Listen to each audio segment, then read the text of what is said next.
comment rédiger habilement la partie financière de votre business plan. Et dans cette vidéo, ce qu'on va voir, c'est quels sont les tableaux indispensables que vous devez mettre dans cette partie-là de votre business plan pour votre centre auto. Et ensuite, je vais vous faire une autre vidéo dans laquelle je vais vous expliquer pour chacun des tableaux parce que là, c'est vraiment, il faut que vous en ayez une compréhension parfaite pour chacun des tableaux, justement, ce qu'il faut mettre dedans. Allez, allons-y. Donc, en ce qui concerne donc cette partie financière de votre business plan, en réalité, c'est presque la partie la plus importante. Pourquoi? Parce que malheureusement, hein, mais c'est le cas. Pourquoi? Parce que finalement, en fait, les gens qui vont vous faire des chèques, c'est-à-dire que ce soit les banques, les organismes d'aide, des choses comme ça, c'est quand même sur ces chiffres-là qu'ils vont s'appuyer. Donc, ce qui est important, c'est que vous leur donniez toutes les infos dont ils ont besoin pour pouvoir remplir à leur tour les grilles qu'ils ont besoin de remplir pour envoyer à leur supérieur. Parce que c'est comme ça que ça marche. C'est-à-dire que la personne avec qui vous parlez, c'est pas la personne qui décide. C'est la personne qui présente votre dossier à son chef, qui lui, en général, va le présenter à un comité. Eh bien, c'est ce comité-là qui décide. Mais pour qu'il puisse le présenter, eh bien, il rentre, en fait, il reprend les infos que vous lui avez données et il les rentre dans les tableaux internes de sa banque, enfin, de son entreprise, c'est-à-dire en l'occurrence sa banque ou son organisme de financement. Et c'est donc, il y a des ratios automatiques qui sont calculés et ce qui permet de donner une tendance ou pas en fonction du secteur d'activité. Alors, quels sont justement les tableaux que vous devez leur fournir pour qu'ils aient vraiment tous les éléments pour pouvoir eh bien faire avancer votre dossier correctement.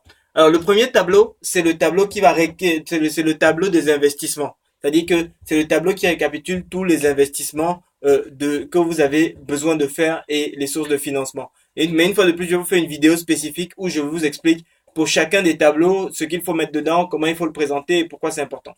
Donc, premier tableau, le tableau du financement et des ressources. Deuxième tableau, c'est le tableau du chiffre d'affaires prévisionnel.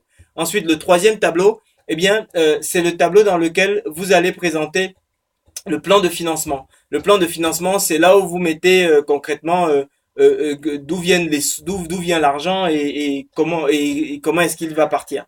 Mais une fois de plus, donc je vous invite à vous inscrire à la chaîne pour pouvoir être alerté dès que je vais vous publier les autres vidéos ou peut-être qu'elles sont déjà publiées. En tout cas, regardez, inscrivez-vous à la chaîne et puis pourrez y accéder, pas de souci.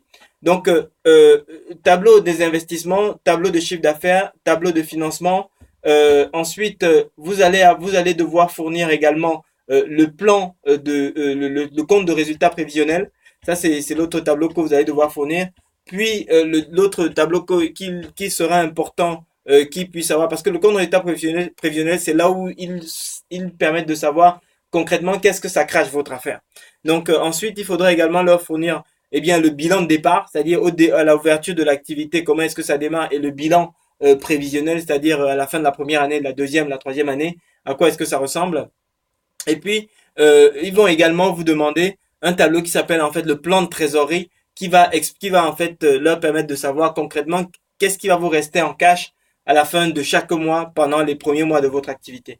Voilà. Donc c'est un petit peu voilà un petit peu les 7 tableaux qui sont indispensables dans votre business plan. Et une fois de plus, regardez les vidéos qui sont dédiées à chacun des tableaux pour mieux comprendre comment ça fonctionne, pourquoi c'est important, quelle est l'information qu'ils vont rechercher. Et même si vous allez externaliser cette partie, sous-traiter cette partie, c'est super important que vous sachiez quand même de quoi il s'agit. Donc pour récapituler, eh bien, le tableau de besoins de financement et des sources de financement, le tableau de chiffre d'affaires prévisionnel, le tableau du plan de financement proprement dit, le tableau du bilan de départ, le tableau du compte de résultat prévisionnel, le tableau du bilan prévisionnel et le tableau du plan de trésorerie. Voilà les 7 tableaux que vous devez vous assurer, que ce soit vous, votre comptable, etc., que ce soit dans votre business plan au moment où vous le terminez et que vous soyez très à l'aise avec tous les chiffres qui sont présentés dans ce tableau. J'espère que cette vidéo vous a clarifié un petit peu les choses sur le sujet qui est toujours un petit peu épineux des aspects financiers du business plan. Et une fois de plus, je vous encourage vraiment à regarder les autres vidéos. Elles sont aussi gratuites. Je les fais vraiment avec enfin, j'aimerais vraiment que ça vous soit utile. Je l'ai fait pour justement dans cet ordre-là. Donc, ne vous privez pas, regardez-les, profitez-en. Inscrivez-vous également à la chaîne.